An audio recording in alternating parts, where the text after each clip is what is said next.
Vodstvo občine Tržič si je kar 5 let prizadevalo za pripravo in sprejem novega prostorskega načrta, ki bi upošteval dejanske potrebe občanov. Zadnji prostorski načrt občine Tržič je bil namreč sprejet že pred 28 leti.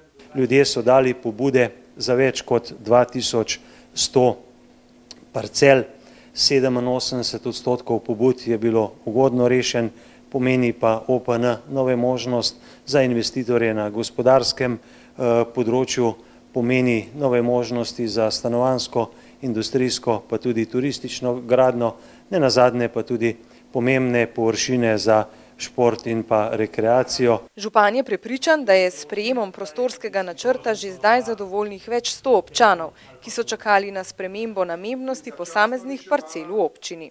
V interesu Tržiča je, da seveda njiv travnikov, tam, kjer lahko pridobivamo hrano, tega ne pozidamo. V interesu Tržiča je, da ljudje ne gradijo na poplavnem, plazovitem, skalno-podornem področju in da imajo seveda dejavnosti, ki so za življenje v mestu pomembne in potrebne svoj prostor in mesto, in jaz mislim, da smo veliko tega nocoj tudi uresničili.